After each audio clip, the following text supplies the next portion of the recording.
What's going on, ladies and gentlemen? In this video, we're going to talk about how to automate any business process with no code tools. So I don't want to waste any of your time. I'm going to jump right into it. We're going to be talking about the 80-20 framework for eliminating manual tasks with AI and automation. Cool. So in this video, we'll be talking about what the hell is automation? When can you use it? Why do you use it? We'll talk about the most common no-code automation tools. We'll talk about how this applies to the 80-20 principle and how you can optimize your time. We'll talk about the number one no-code tool that we use within our business to build automations. We'll talk about creating your first automation. We'll just do a quick, simple breakdown. We'll talk about the third-party APIs that we see most commonly across the businesses that we work with. We'll talk about the native tools within the automation program that we use the most and how to leverage them to get the most out of our data. And we'll talk about 53 automations that you can implement right now to scale your business on autopilot. So we'll just go ahead and jump right into it and talk about who this framework is for and who this framework is not for. So this video is going to be for you if you want to spend more time doing the things you love and less time doing the things that you don't. It's going to be for you if you feel currently overwhelmed by your workload and you've started to lose passion in your work. It's going to be for you if you are relying on golden hours to be the most productive, to finalize the tasks that you've been procrastinating on. So maybe, in the morning, you have 2 to 3 hours where you're the most productive. Maybe it's at night. If you rely on those golden hours to get most of the things done, this is going to be for you. It's also going to be for you if you feel disorganized and you find it difficult to track your progress. And also if you're the innovator type and you want to learn how to solve other people's problems with AI and automation, we're going to teach you how to do that in this video. Now, there's a couple people that this video is not for, and you can just, click right out. This is probably not for you. So this is not for you if you want to use automation to solve all of your problems. Automation isn't going to solve them. Quite frankly, it's going to streamline your processes, but you still have to have systems in place in order to actually get things done. It's also not going to be for you if you want to get rich quick and not put in the time it takes to learn a new skill, because although you don't need to learn how to code, there still is a difficulty to learning these no-code tools. But if you want to put the time in and learn how to build automations, then this video is going to be for you, okay? It's also not for people who are technologically averse, because you're going to need to learn these no-code tools and how to implement them within your current business processes. And it's also not going to be for the people who are control freaks, who distrust automation and want to keep their hands in all these baskets and micromanage every process. So that's who this video and this framework is for, and who it's not for. Now let's talk about what this automation framework will do for you if you implement these processes. Firstly, it's going to reduce the time it takes to complete projects by around 30 to 50%, so you can focus on higher leverage tasks. And we pulled this 30 to 50% from our clients that we've worked with. It's also going to significantly reduce your mental load, so you don't have to depend on these golden hours, right? So you can focus your time more efficiently throughout the day. It's going to cut your wasted labor costs that eat away at your margins and inhibit growth. And again, you're going to be taking this time that you're spending on these manual tasks and reinvesting it into things that actually are able to grow your business, which is allowing you to scale. So that's what this is going to do for you. Here's what it will not do for you, right? It's not going to solve all of your problems instantly. Again, it requires proper setup. You have to monitor the automations, and then you have to make adjustments for it to be effective, because sometimes there's bugs when it goes down a certain path that you have to go and fix them. This framework is not for you if you are trying to improve your poor processes. If you're trying to automate something that's broken, then you're not going to want to do that. You have to be efficient first, and then automate a good process in order to get the results that you want. If you have a flawed process, it's going to be inefficient, right? And also, this automation framework is not going to help you come up with the big ideas that produce hundreds of $1,000,000. I mean, it might, it's a possibility, but full disclaimer, AI really hasn't come up with any big ideas that have made that amount of money. So unless you're putting a ton of data in there and you're really going for new ideas, the brain is really the best thing for creating these big ideas and for ideation. So it's not going to come up with these ideas. I would rely more on your skill set for that. All right. So by the end of this video, I would like to see these 3 goals out of you. First, you'll be able to streamline your workflows. You will reduce your daily workload by 30 to 50% if you learn how to build these automations and you implement them immediately. You'll be able to optimize your processes, right? Because we want to build these processes that are good and they're not flawed, which will significantly reduce the time it takes to complete tasks. And it's going to drive new business for you, allowing you to increase your sales KPIs with dashboards and data-driven techniques. Okay. So now moving into automation itself. What the hell is automation, right? Automation is the process of using technology to perform tasks without human intervention. So in other words, to make it more simple, automations do the things that you don't want to do so you can spend time on the things that you do want to do. So what does this mean for you? This means you're going to be spending less wasted hours on low leverage work. It's going to allow you to unlock higher revenue, higher margins, and cut costs. It's going to increase the speed and consistency of your tasks. You'll be able to spend more time on your passions and your hobbies. It'll reduce the amount of errors that you have due to humans not inputting things correctly. You'll be able to get real data-driven insights, real time, so you can make decisions based off of that. You'll have the freedom to travel and work from anywhere in the world, and you'll have more time to spend with your friends and family. So instead of being leveraged by your work, you can now leverage your work instead. So leverage is power. Leverage lives on a spectrum, so the more leverage you have, the more money you make. Most people are constantly being leveraged, not creating leverage. So, for example, if you're a salesperson, your CEO is leveraging you to generate more prospects and to close more deals. But as a salesperson, you are also leveraging tools to achieve the same goal. But without these tools, you're still being leveraged by your CEO to close more deals. But because you don't have the tools, you have less leverage yourself. Therefore, you get worse results and you make less money. So what are automations? Automations are tools that we use to create leverage.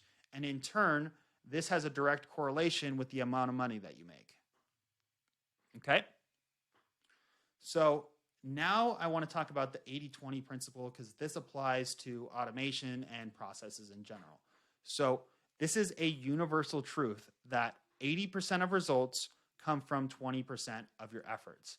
So if we were to look at a garden, 80% of flowers come from 20% of the plants. Again, this is imagining the garden being just like a fully diversified garden. In school, 80% of good grades come from 20% of the time you spend studying. On a sales team, 80% of sales come from 20% of the sales team. So understanding this concept shows you where you need to reinvest your resources to get more from that 20%. So cut all the fat and make sure you're spending your time and your energy and your efforts into that 20% to get more of that 80% results. So again, if 80% of results come from only 20% of your workload, then 100% of your focus should go onto that 20% that matters. Everything else is low leverage, and therefore it should be automated or it should be delegated. So that's where automation comes into play. So now there's 4 different types of automations. I'll just quickly walk through each one and then the one that we'll be learning today. So there's fixed automations. This is like an industrial type automation where there's like a work line and it's a single purpose. So, for example, if you have like a car and you have an arm that puts on the wheel of a car and that's all it does, that's a fixed automation. It does a single repetitive task that's performed at a high volume. Okay, next we have programmable automations. Programmable automations are pretty much the same thing, but they can be programmed to handle different types of tasks and processes. So maybe instead of just the arm putting on the wheel of the car, it actually also can put the door on the car because it's programmed to do that as well. It can grab the wheel, put the wheel on. It can grab the door, put the door on. So that's a programmable automation. I put a picture of my espresso machine here because there's a bunch of different types of coffees that it can make. It can make like a normal coffee. It can make a latte. It can make an Americano. It can make espresso shots and so on. So this is a programmable automation because it can make all these different types of coffees and you just click a button and it'll go ahead and make that. So that's a programmable automation. Speaking of coffee, I'm going to have a quick sip.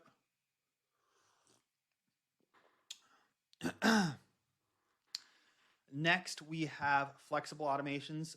These are going to be similar to programmable automations, except they can actually be reprogrammed from a remote location. So imagine this coffee maker, but from my phone, I could be in Thailand and be like, yo, let's make an espresso shot. So I press the espresso shot button on my phone, and now it's shooting out espresso from my espresso machine. Or maybe I want to manually adjust the amount of bean to water ratio, and I want, 20% beans to 80% water. I can now create a program which will interact with my programmable automation to actually, produce those results from a remote location. So that's what a flexible automation is. It's being able to program your automation from a remote location and having it follow through with that action. Finally, we have integrated automations, and this is what we're going to be focusing on today. And these are software workflows that run independently and require minimal human input after the parameters are set. Now, the reason this works is because we're going to be implementing AI within our workflows, which take the place of a human to make decisions. And the reason it requires minimal human input, because this is it's a program.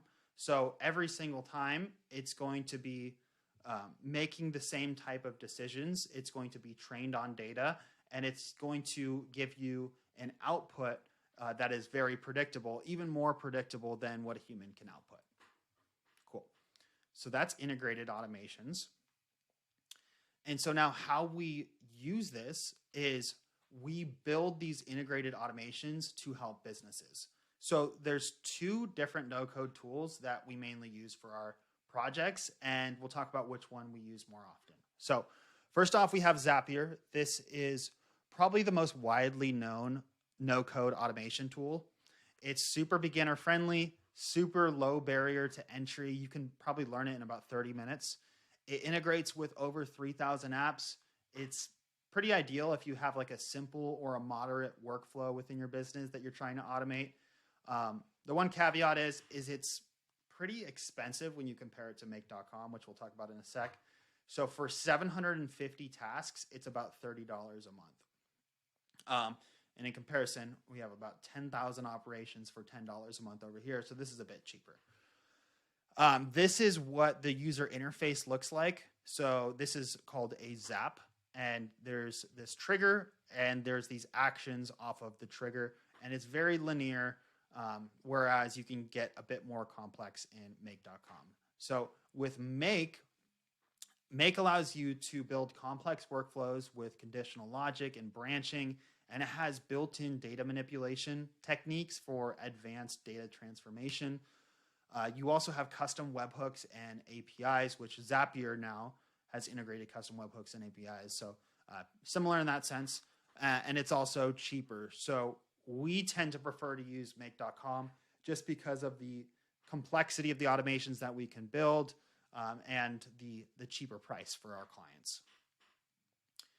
So moving on, again, here's an example of a bit more complex of a workflow that we've built. And this automation is integrating Airtable, a text parser, routers, filters, webhooks, Google Docs, Cloud Convert, email, and QuickBooks. So there's a lot of different third-party APIs, which we'll talk about in a sec, that are integrated into this automation. So that's why we use make.com, again, for the cheaper price and the complexity that we have built in. I also like the interface a bit better than Zapier. Zapier is just a little too simple for my taste, honestly. So I wanted to break down a couple businesses that need automation for those that are trying to start up an automation agency or are maybe learning that eventually that they want to open up their business and implement automation. So here's a few. This is not an exhaustive list because pretty much every business needs automation, but here's just 5 common ones that we've seen with our clients. So to understand the tools you need to automate business processes, let's talk about the businesses that need automation the most.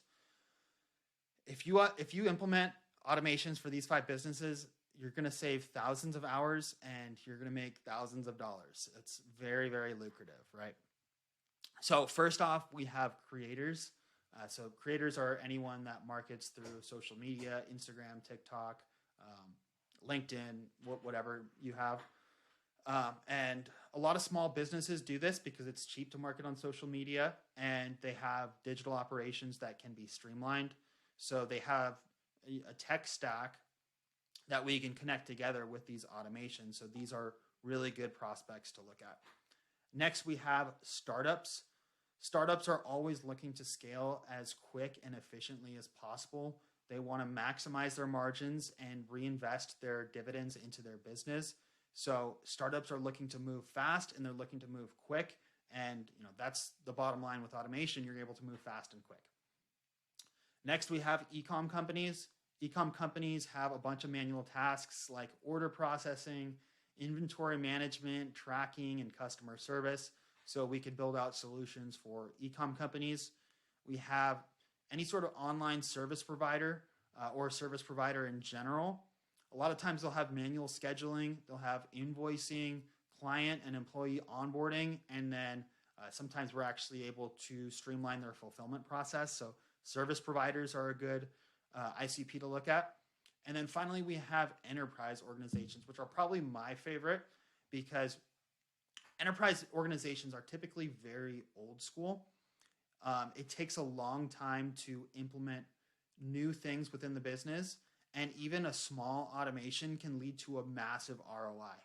So if we have like an automation that saves 15 minutes every time it runs, but there's 10,000 employees in the company that do that same process every single day, you can just see how this kind of automation has a massive ROI to an enterprise organization.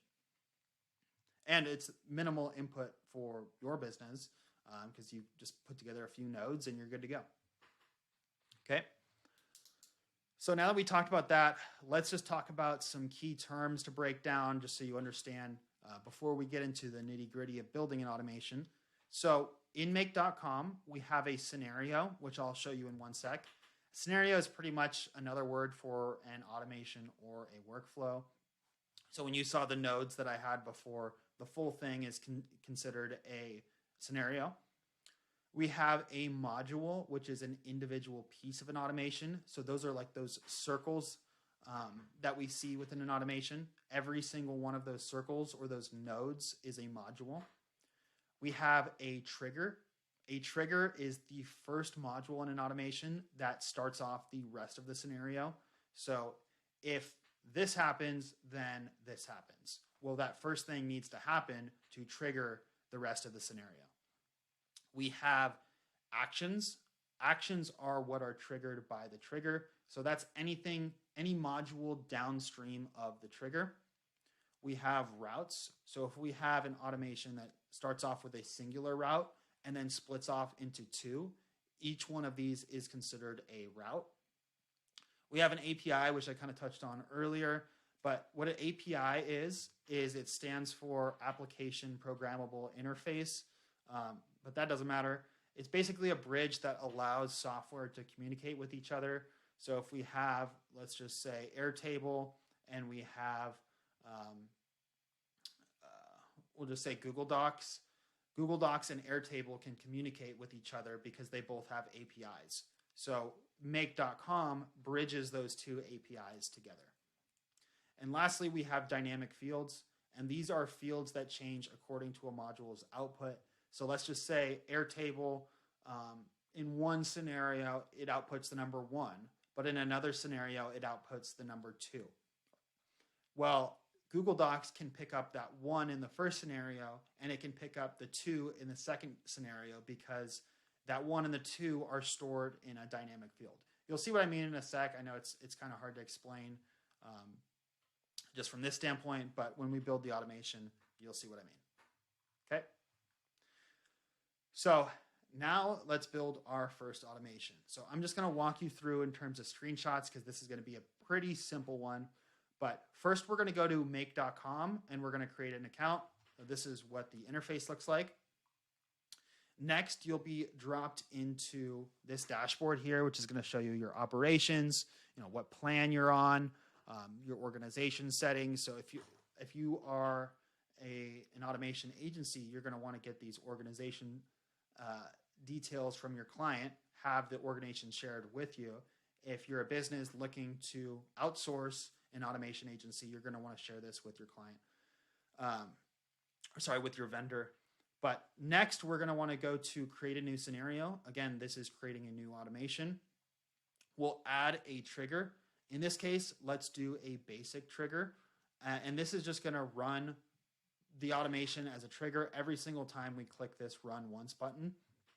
So we don't need any external sources to send data to the trigger to basically trigger it off. We can just hit this run once and it'll start. Next, let's add, before we get into any more details, the goal of this automation is going to be to send a hello world email, right? So we added this basic trigger. Now I'm just going to show you what variables do. So in the trigger, we can add a custom variable. So in this case, let's do an email subject and an email body because we're going to be sending this hello world email. So for the subject, let's just put hello world. In the body, let's just put email body for the name. And then I think I said, hey, Nick, this is an example email body. So I put that in for the value of the variable. And so when I run this trigger, it's going to set a variable equal to email subject, or it's going to set the variable email subject equal to hello world. And it's going to set the variable email body equal to, hey, Nick, this is an example email. So when it sets these variables, I can then pull these variables into the next module, and these variables are considered dynamic fields. And the reason they're dynamic is I can go back to this trigger and then change this email body to, hey, Marco, what's your name? Something. Hey, Marco, I like bananas. Sure. And in my email, if I pull this dynamic field from the trigger, it'll send, hey, Marco, I like bananas. So that's why it's dynamic. Cool. So now that we've set these variables in the trigger, we can go ahead and click run once. When we run it, we'll see that this tools section here has gone green. And what that means is that the automation has successfully run. So if there was a downstream module here and it was red, for example, that means there was a problem it encountered.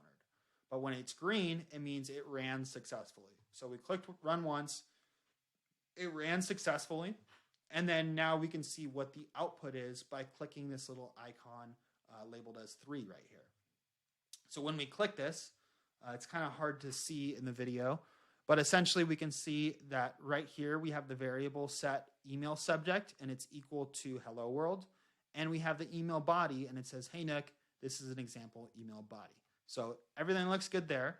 Now we can click on this little bud from the node here and then add a new module.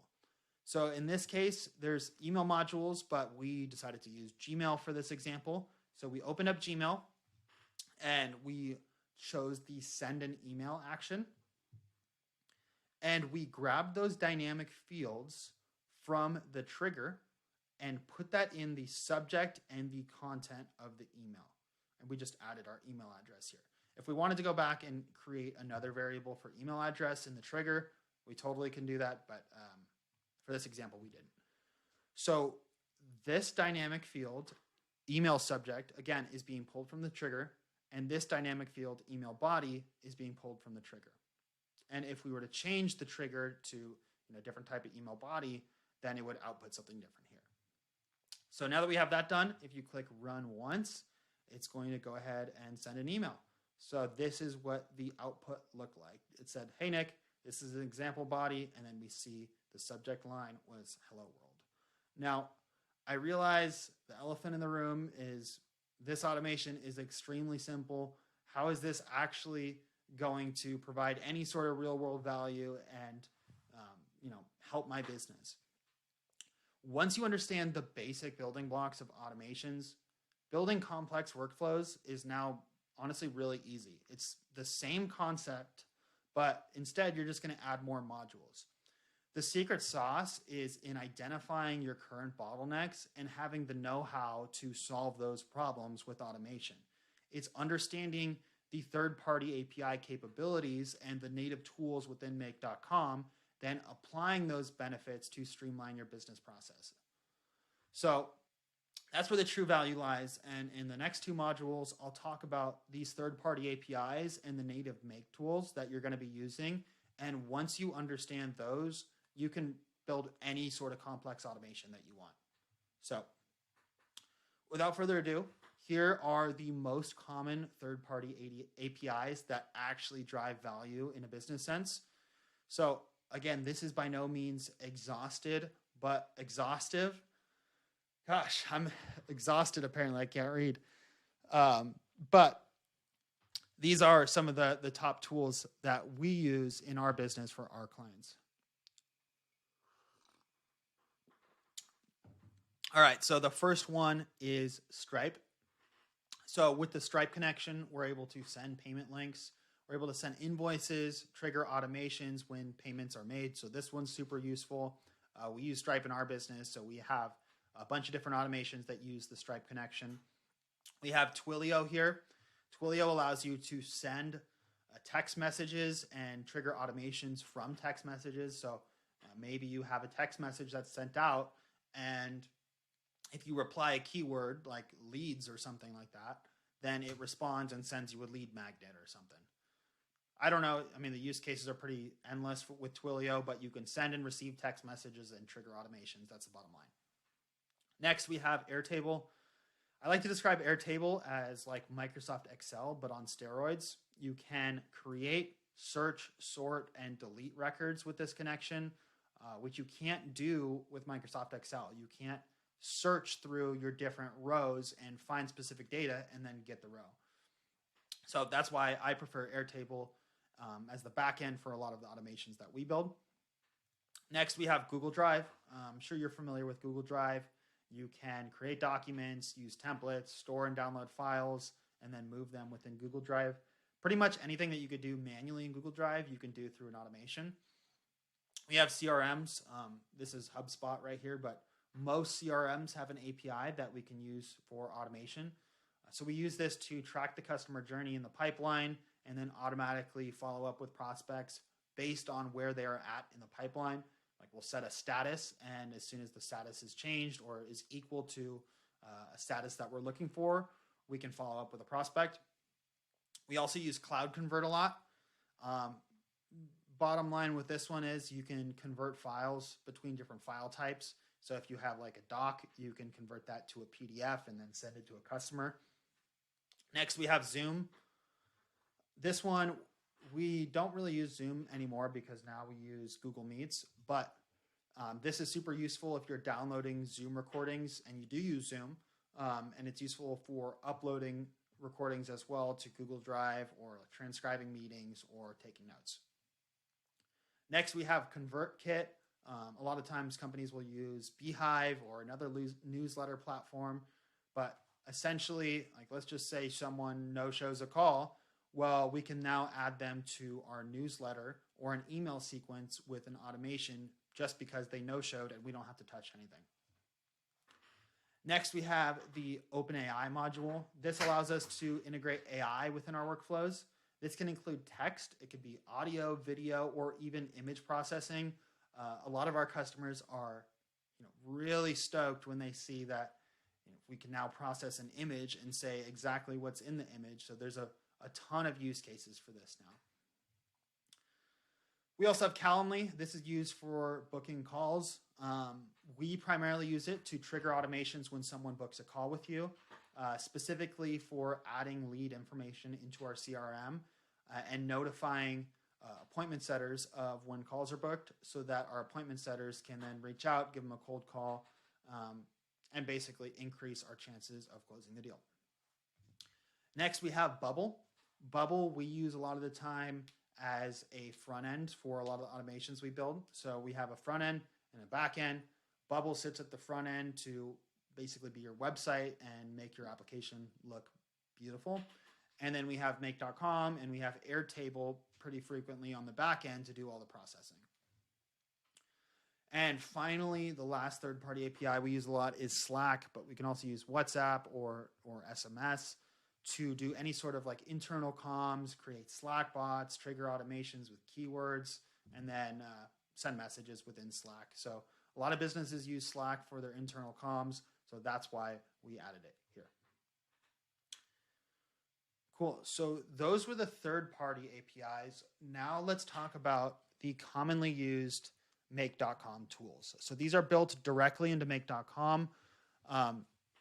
And there's a bunch of different use cases for these. So the first one I wanted to hop into is the router. And the router allows you to take a singular branched automation and split it into 2 or more branches. And the reason you might want to do this is you can add conditional statements between each branch. So let's just say we have a module here and it's outputting a 1 or a 2. That's all it outputs. Here we have a router, and so the 1 or the 2 is going to the router, and we have a conditional statement that when the output equals 1, it's going to go to this branch. When the output equals 2, it's going to go to this branch. So when it equals 2, it's not going to run this one, it's only going to run this one. So that's the value of having a router. Otherwise, 1 and 2 would both be run. Next, we have the set variable module, and we kind of use this in the basic trigger in the example automation, but essentially this allows you to set a variable equal to something, and then you can now use that dynamic field downstream in your automation. Next, we have the text parser, and this is generally used to format text. So a lot of times I'll use this if we have like a full name, like my name, Nick Cornelius.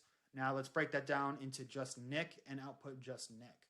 So this is good for like emails like, hi Nick, example email, blah, blah, blah. Or, just formatting for your CRM and whatnot.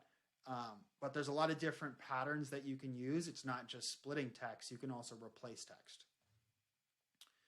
Next, we have filters, which I kind of touched on with the router.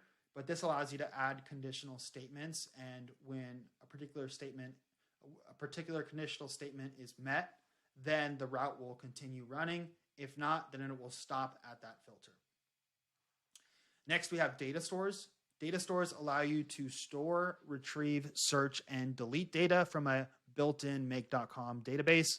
So there's a tab in make.com that when you're at the dashboard where you can go to the data store and you can view all of your stored data.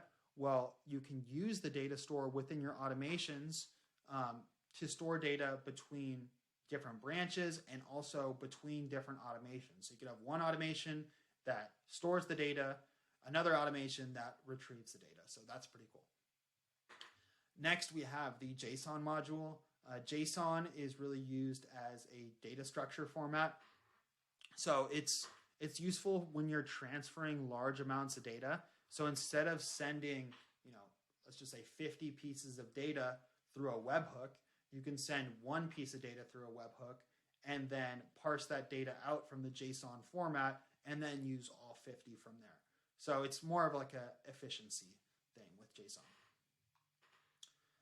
Next, we have the HTTP module. This allows you to download files from a URL and then get and send post requests.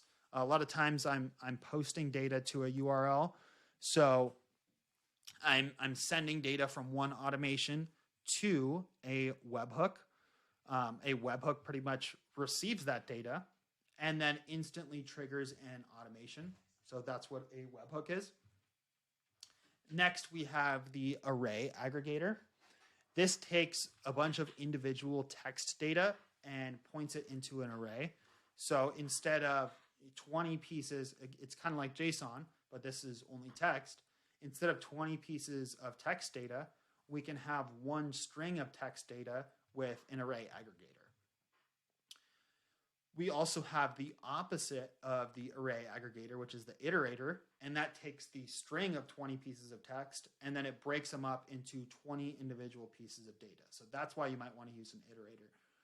A cool thing with the aggregator and iterator is if you use them in parallel. So we have the iterator here, and then we have the array aggregator here, and then we are taking a long string, let's just say 20 pieces of data, and we stick another module in between the iterator and the aggregator.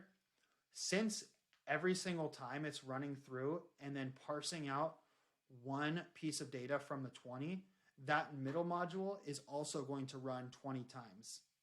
So I hope that makes sense. So it's breaking up the string of 20 pieces of data one by one, and then it's going to aggregate it at the end, and we have a middle module in between them, which is also going to run 20 times. So it's important if you want to potentially run a module 20 times, that's the way you could do it. And then have everything downstream only run once. Next, we have the email module. This is good for if you have like an SMTP email account. Honestly, any email account, we just typically choose to use Gmail because it's easier with the sign-in. But yeah, you can trigger automations when an email is received. You can send emails, reply to emails, create drafts. Pretty much anything that you can do manually, you could do with the email module. And finally, we have the sleep tool. And this is going to delay your automation actions from running by up to 5 minutes. So each of these modules can delay an action for up to 5 minutes. After that, you're going to need to add more sleep modules, or you can send your data off to Zapier, and Zapier has a built-in function where it could wait 30 minutes, an hour, a day, 2 days a week. You can do that through Zapier, but not with make.com, unfortunately. Cool. So just to summarize what we've talked about so far, we've talked about what automation is. We've talked about value-adding automation use cases. We've talked about commonly used no-code automation tools and which one that we prefer. We've talked about the 80-20 principle. We've talked about creating your first workflow and getting you started there. The most commonly used third-party APIs that we see across businesses. And finally, how to leverage native tools in make.com. So your homework today is to go and integrate what you've learned and build out custom solutions for your business. So if you've made it this far, I mean, you probably want to maximize your efficiency. You probably have something in mind that you're looking to automate. If you want to take the time and identify the bottlenecks in your business and then go and build out a solution, the time you spend, it's going to pay for itself 100 times over, so I highly recommend it. So I want you to imagine the hundreds of hours you're going to get back, the productivity you're going to gain, the errors you're going to avoid, and you're honestly going to be light years ahead of your competitors. So setting up these workflows that actually drive value takes a ton of effort, but once you have them in place, it's going to pay for itself 100-fold. I guarantee it. So if you want to do that, go ahead. But here's what I'm going to offer to you since you've made it this far. If you're tired of spending endless hours on tasks that don't move the needle forward, if you're relying on golden hours to get the bulk of your daily tasks done, If you're inconsistent in the things that you do, and some days are productive, other days are not, if you're feeling overwhelmed by your daily workload and you're wasting time and money on outdated practices, we can cover you and we can make a fix instantly. And so for the next 2 weeks, we'll take on pretty much all the risk. Instead of spending countless hours learning automation and building out these solutions for yourself, you're going to go through a lot of trial and error. You're going to go through a lot of headache building these systems that only potentially kind of work if you don't have the experience. So we'll go ahead for the next 2 weeks. We'll perform a free process audit to identify your bottlenecks and implement custom software solutions to help you scale, or you don't pay. So this is gonna work or you don't pay. I mean, that's the great thing about it. So if you're unhappy with the results that our systems bring you, we'll eat the cost of development, give you a 100% refund, and not ask a single question. So if you're ready to take on more clients, save thousands of dollars per year, and liberate yourself from meaningless tasks, you can apply to work with our team. I'm going to leave a link in the description of this video. But just know that we're very selective with the clients that we work with. So don't be offended if we don't choose to work with you. We're only taking on a couple more customers. So if you're on the fence, I suggest you book right now. If anything, we'll give you the sauce to go and make the automations yourself. So there's going to be a lot of value from booking a call with us. Anyways, I appreciate you sitting through the 42 minutes of this video. I will see you in the next one, and have a good one.